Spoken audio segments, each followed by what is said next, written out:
This is the African Updater. This is the African Updater for you here.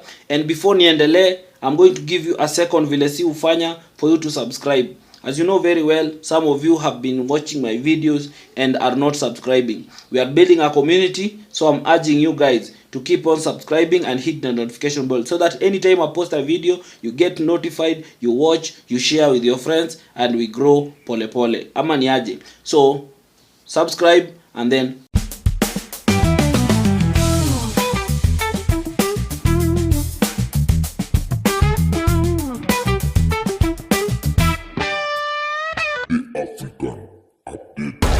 yes, so we are back, guys.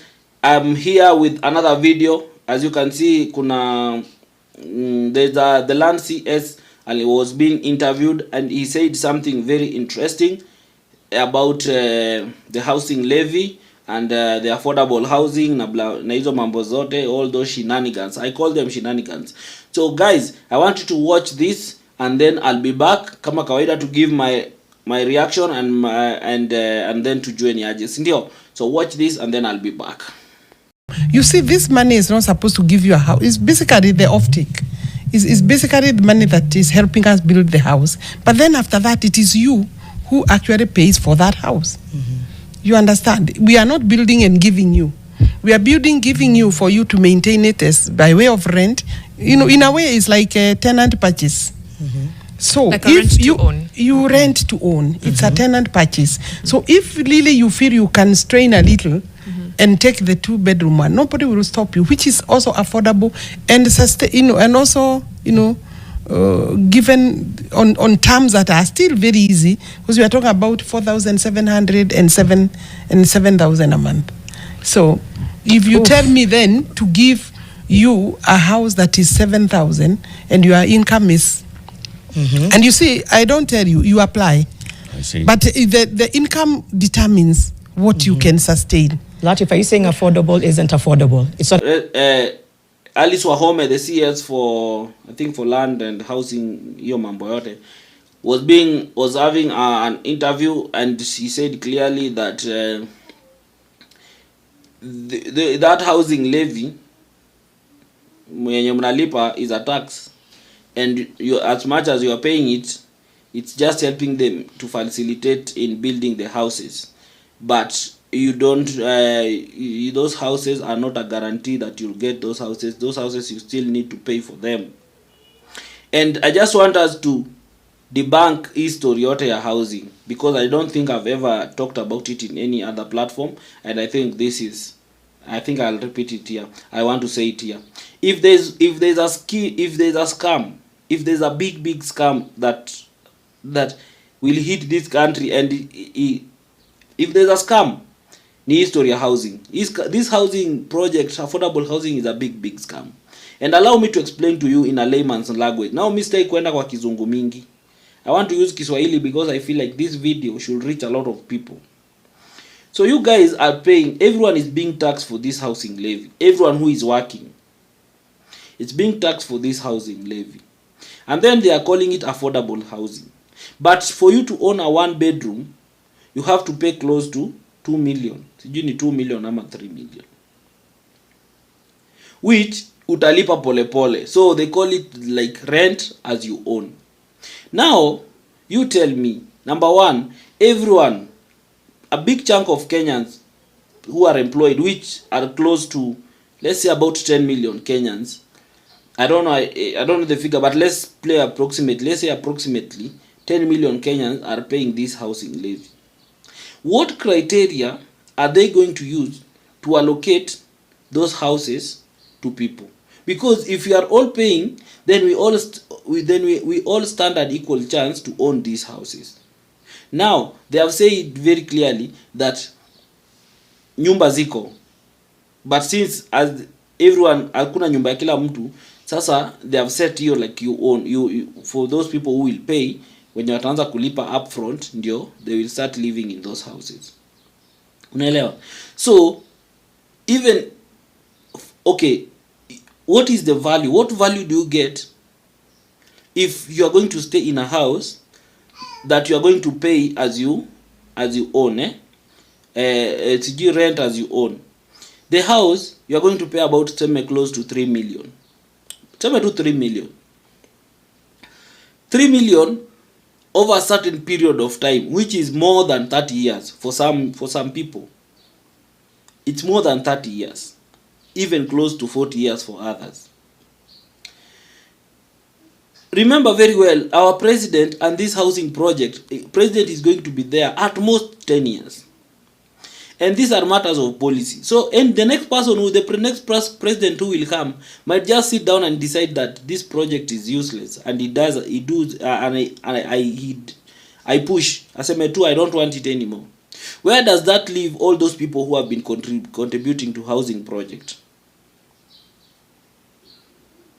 And if this affordable housing is something, since everyone can't own a house, then it's something that needs to be continuous, so that everyone will have a house. Now, what value do you get in paying 3 million to own a space in an apartment? You just own a space.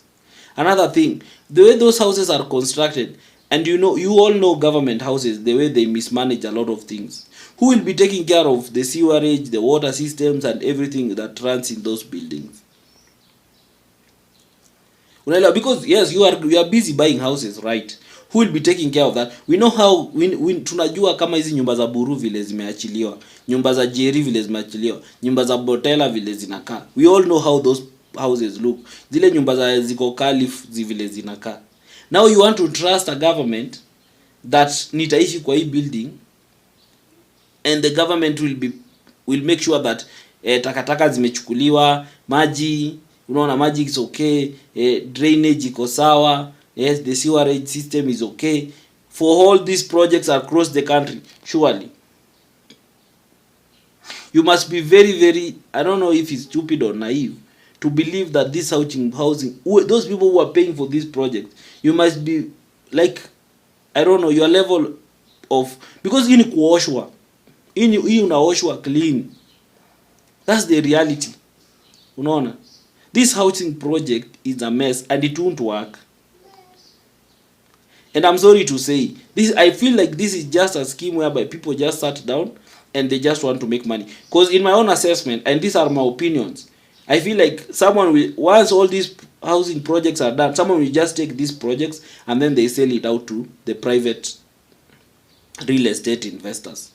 Watachukua tu wauzie, and then those private investors now will make sure that hao ndo wameuza hizi nyumba. Because pia when you go there, unataka hizi hao, sometimes unaambiwa the units are not available and everything, or they are selling to a certain, you need to pay a certain amount because there's a deposit. You need to pay a certain amount of deposit ndio uanze kunini, and then the rest you'll be paying pole pole. So if it is affordable, what is affordable if you are going to pay a deposit of maybe 300,000? What is affordable about that? The word affordable itself, there is no affordable in all this thing. Because how do you tell me it's affordable if I'm going to pay 3 million in a span of 30 years or 40 years? So in 40 years, the value of those houses hazitakuwa zinakaa vile zinakaa. Zitakuwa zinakaa tu peke yao vile zinataka. So in the next 30 years, those houses will be used, hata they will not be attractive to anybody. That's the reality. So someone telling you to pay 3 million for that space, you'd rather take that money and go live in your nini. Because if you rent to own, then as much as nini you can, it's just like taking a mortgage. You can take a mortgage and then you go build your home, you get your own compound, ujenge nyumba yako, and once after those 30 years you find your own space where utakuwa unaishi in peace. Because hii ingine hata even after 30 years hata kama umemaliza kulipa, which practically I don't think it's possible, utakuwa unaishi na majirani, too much noise, there is no privacy and so many things. So these things will be used as a campaign. This affordable housing itatumika as a campaign in 2027. I'm telling you, by 2027 you are going to see our government walking around with people with issuing keys, wanapeana mavifungu and taking nice photos and saying, oh, the government delivers, the president delivers on the affordable housing. It will be a campaign tool. They're going to use a campaign tool. And since they have done it in quite a number of regions, then the president and the government, whoever will be running on that nini, will use it as a campaign tool. They'll be going there, taking nice photos, saying how much affordable housing is. They will do a documentaries on them. They will call people, say watasema, hey, mimi in 2022 I decided to take the risk, nikachukua pesa yangu nikaweka kwa hii affordable housing, sasa ndio hii after nini, finally I have my own house. And they'll be taking nice videos, the women dancing there, with the key men dancing, and then wanapatio hao, and then we say that the government has nini afford. It is going to be used as a campaign tool in 2027. Yet those people will not have those houses. Hawatapewa hizo manyumba. That's the reality. Those houses will not be given to you people. Someone is doing business with your properties, with your money, and then someone will benefit from it, and then that's it. That will be it. So I've gone through the affordable, and as I say, these are my opinion based on how nimeona. It's not practical. Affordable housing is not practical, and it will not be practical. That's the truth.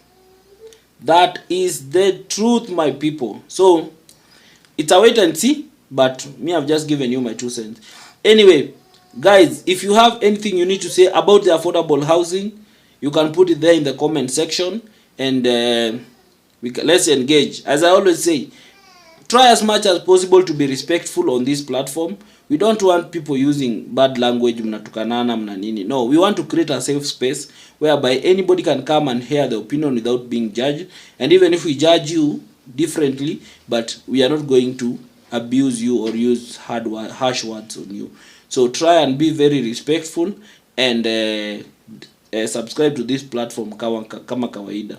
Until next time, make sure, and before I forget, if you want to support this platform, I have my number right there in the description. Make sure you reach out and to support, or if you want to support me in any other way, please do so. So thank you guys, and till next time, bye. The African Update.